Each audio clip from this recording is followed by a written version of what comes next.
আলাইকুম। ওয়ালাইকুম আসসালাম। নাহমাদুহু ওয়া নুসাল্লি আলা রাসূলিল কারীম। আম্মা বা'দ। আউযু বিল্লাহি মিনাশ শাইতানির রাজীম।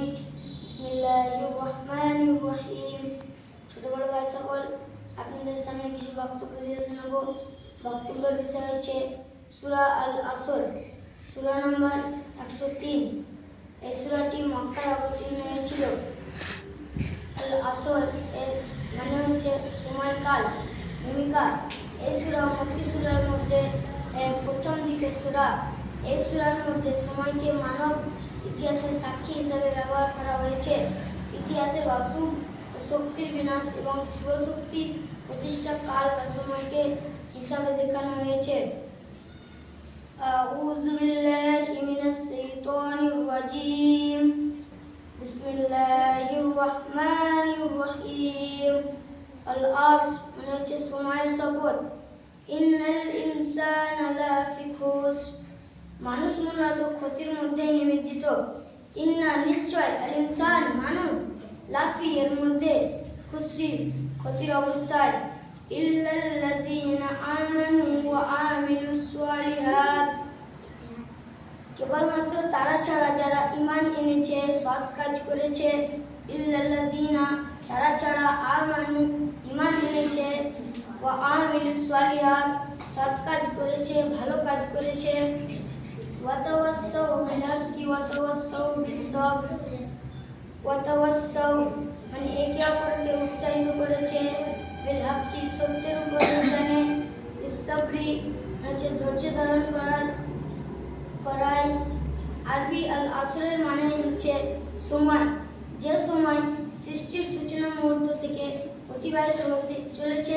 আসর বলতে বৈকালিক প্রার্থনা বা আসরের নামাজকে বোঝানো হয়েছে।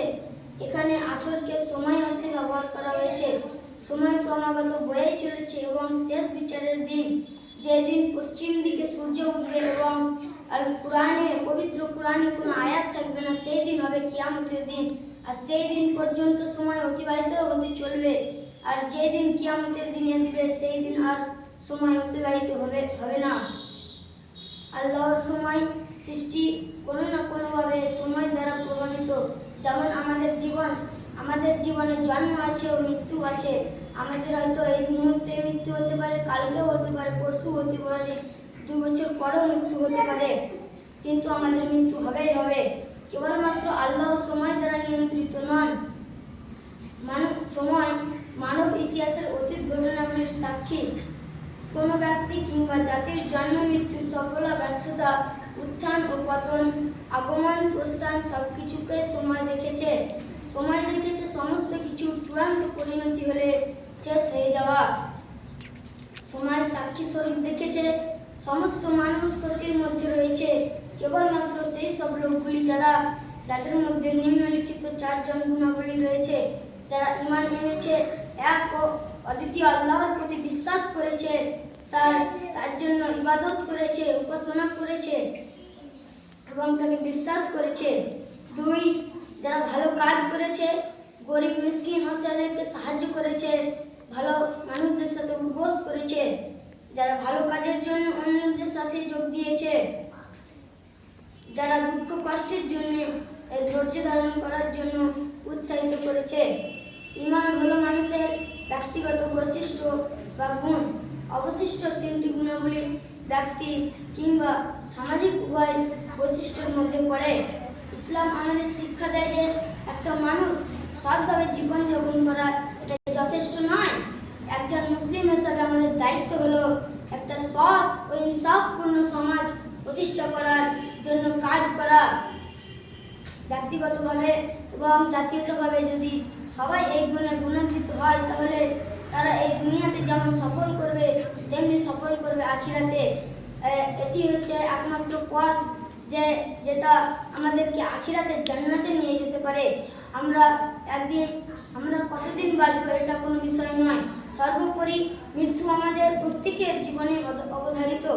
সুতরাং আমরা অবশ্যই সৎ কাজ করব এবং আল্লাহর হুকুম মেনে চলবো, আল্লাহর আদেশ মেনে চলবো। এটাই একমাত্র পথ যার মাধ্যমে আমরা দুনিয়া ও আখিরাত উভয় জায়গায় সফল হতে পারি। এই বলে আমি আমার ক্ষুদ্র বক্তব্য শেষ করলাম। আল্লাহুম্মা সাল্লি আলা মুহাম্মাদ ওয়া আলা আলি মুহাম্মাদ কামা সাল্লাইতা আলা ইব্রাহিম ওয়া আলা আলি ইব্রাহিম ইন্নাকা হামিদুম মাজিদ। আল্লাহুম্মা বারিক আলা মুহাম্মাদ ওয়া আলা আলি মুহাম্মাদ কামা বারাকতা আলা ইব্রাহিম ওয়া আলা আলি ইব্রাহিম ইন্নাকা হামিদুম মাজিদ। আসসালামু আলাইকুম। ওয়া আলাইকুম আসসালাম।